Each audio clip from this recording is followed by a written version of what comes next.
Hello everyone, this is Pritam Kumar and welcome to the session Bank and Data House. In today's session, we are going to discuss a complete strategy for quantitative aptitude if you are preparing for banking exam. बहुत सारे ऐसे aspirant हैं जो इस question का answer ढूंढते रहते हैं कि क्या एक बेस्ट स्ट्रेटजी हो सकती है to tackle the quantitative aptitude for your banking examination. तो let me tell you my dear friends, एक complete strategy by this video. अगले 3 से 4 मिनट में जो बातें मैं आपको बताने वाला हूँ, this is going to be super important for all of you who are searching for a complete strategy to tackle with the quant section if you are preparing for banking exam. So without wasting any time, I am going to start this video. But before that, I would like to request कि अगर आपने मेरा channel subscribe नहीं किया है तो please do subscribe my channel and share with your friends. Along with that, I also teach live on Unacademy daily 3 hour and these 3 hour classes is absolutely free.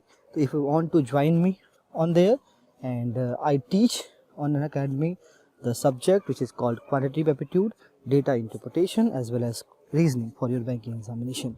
तो अगर आपको मुझे फॉलो करना है, मेरे लेक्चर्स देखने हैं absolutely free on Unacademy, the link is below in the description, you can just go and find there. Okay, चलिए तो मेन मुद्दे पे आते हैं. आज का मुद्दा क्या है? आज का मुद्दा मैंने जो स्टार्ट किया था, चूज किया था, that is a complete strategy, a complete. When I talk about complete, there is a no loophole in it. The complete strategy to tackle the quantitative aptitude, that means quant section for your banking examination. If you are new or in the mid and you are preparing for a banking examination, or in mid of preparation and still you are so confused about the quantitative section to run your participation, your competition very smoothly, and you are finding the answer of this question, that what is the best approach to solve this kind of question or to tackle the quantitative aptitude in the banking examination. Let me tell you, my dear friends, there is a complete strategy prepared by me. This is Pritam Kumar, State Bank of India clerk, as well as FCI, Food Corporation of India accountant 2019.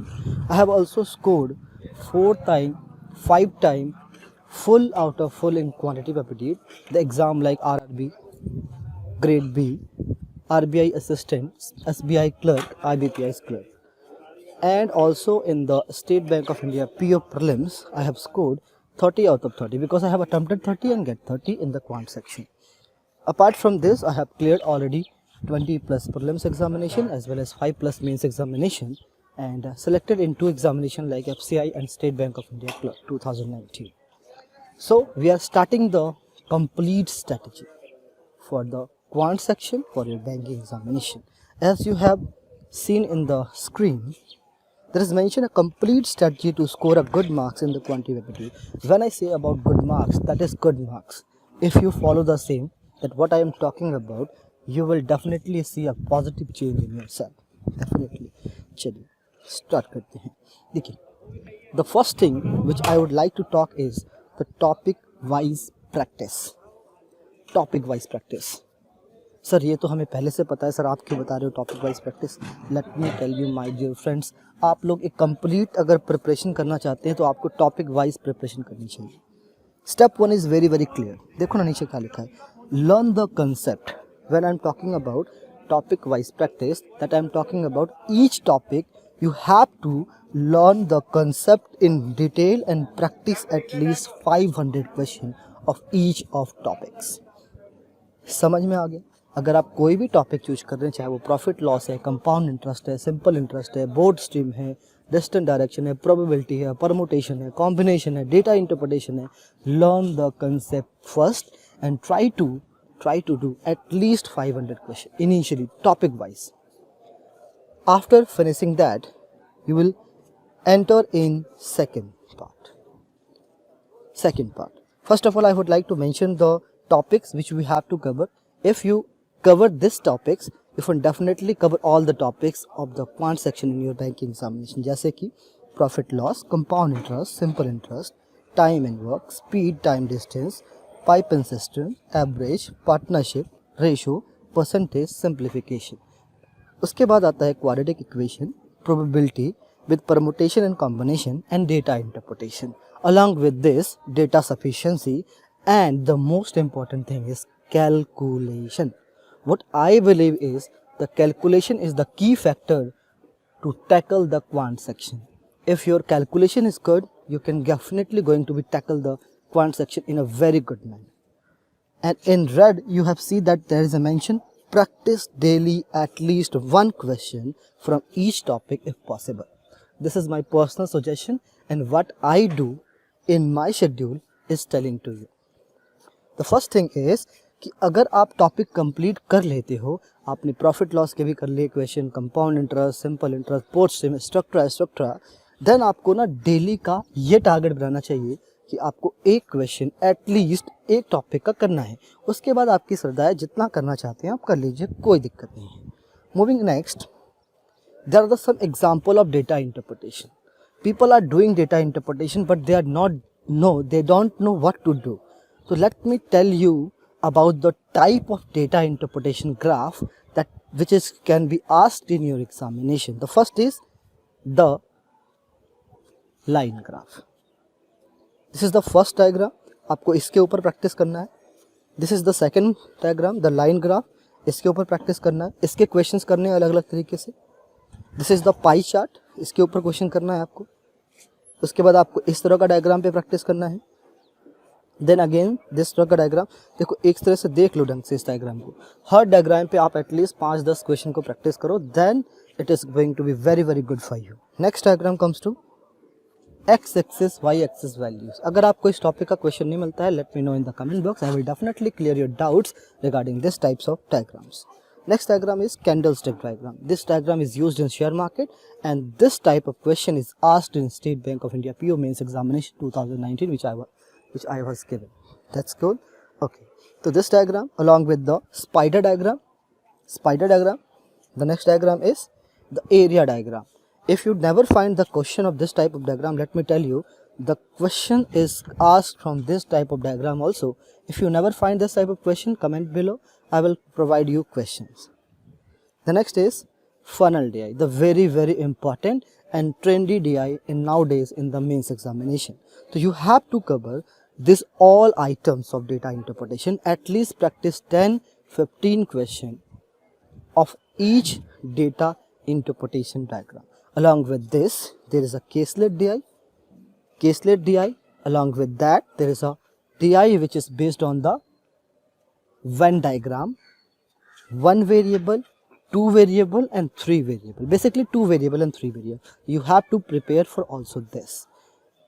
As I have mentioned earlier, the topics name profit loss, compound interest, simple interest. If you finished with this, then आप data interpretation कीजिए. Data interpretation के सारे topics जो मैंने आपको बताए हैं, इससे बाहर बैंक एग्जाम में नहीं पूछे जाएंगे, बट आपको प्रैक्टिस करनी होगी. चलो सर, मैंने आपको ये तो बता दिया, लेकिन ये एक बार आप जब कवर कर लेते हो, आपके लिए पहला चैलेंज होगा टॉपिक कवर करना, बेसिक सीखना. दूसरा चैलेंज होगा सारे के सारे टॉपिक को जब आप कवर कर लेते हैं तो डेली 1-1, 2-2 क्वेश्चन उसकी प्रैक्टिस करना एटलीस्ट 10-15 दिन. उसके बाद जब आपको लगे कि आपका सिलेबस पे कमांड है, उसके बाद आपको शिफ्ट होना है speed test and mock test के ऊपर. डेली का एक मॉक टेस्ट या स्पीड टेस्ट आपको देना है, चाहे जो मर्जी हो जाए, देना ही है तो देना ही है. And this is not enough yet. अगर आप मॉक टेस्ट देते हो, स्पीड टेस्ट देते हो, तो वो देने का कोई फ़ायदा नहीं है if you are not doing a proper analysis of it. If I talk about analysis, इसका मतलब क्या होता है? अगर आप मॉक टेस्ट कर रहे हो, आप उसका एनालाइज कर रहे हो, उसका मतलब ये होता है कि आप 2 तरह के क्वेश्चंस को ढूंढो. पहला क्वेश्चन कि कौन सा क्वेश्चन आपसे नहीं हुआ. दूसरा क्वेश्चन कौन सा क्वेश्चन हुआ लेकिन ज़्यादा टाइम लेके हुआ. दोनों के लिए सॉल्यूशन फाइंड आउट करो कि आप उसको कम समय में बेस्ट अप्रोच से कैसे कर सकते हो. अगर नहीं समझ में आता है, आप अपने दोस्तों की, अपने टीचर्स की राय ले सकते हो, हेल्प ले सकते हो. आप मुझे भी कमेंट कर सकते हो, आपका मैं भी रिप्लाई करूँगा. ठीक है, चलिए.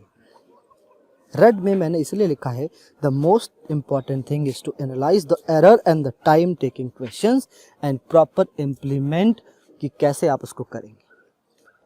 वीडियो को एंड करूं उससे पहले मैं आपको बताना चाहता हूं कि don't make a plan to do something और डेडलाइन टू कंप्लीट. अगर आप कुछ कर रहे हैं if you are planning to become a bank PO, bank clerk और something else in life, plan मत करो कि मुझे 10 दिन में ख़त्म करना है, 4 दिन में ख़त्म करना है, 4 महीने में ख़त्म करना है, 4 साल में ख़त्म करना है। Instead try to complete everything where it required less और more time.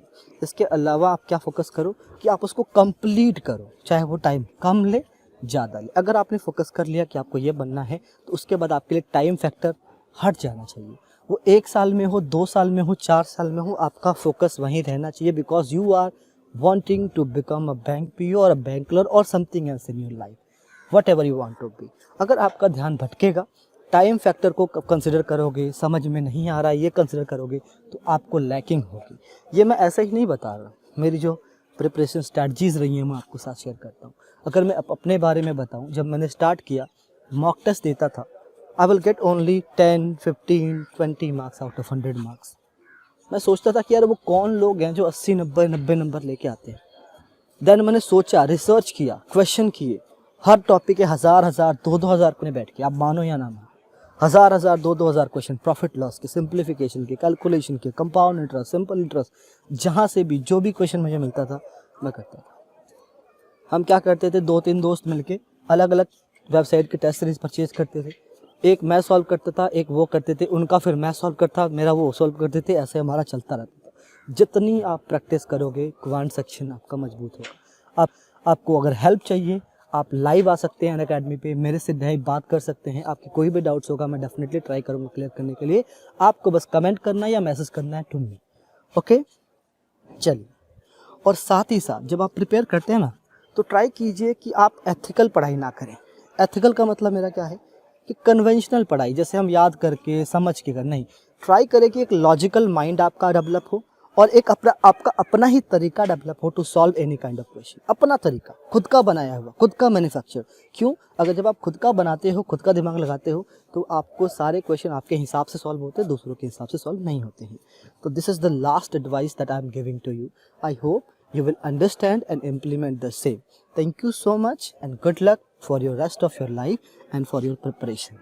If you have any doubt, you can simply add a comment below and I am going to answer that. Thank you so much. This is Pritam Kumar and once again, thank you. If you are not subscribing my channel yet, please subscribe. Please do subscribe and share with your friend. Thank you so much दोस्तों।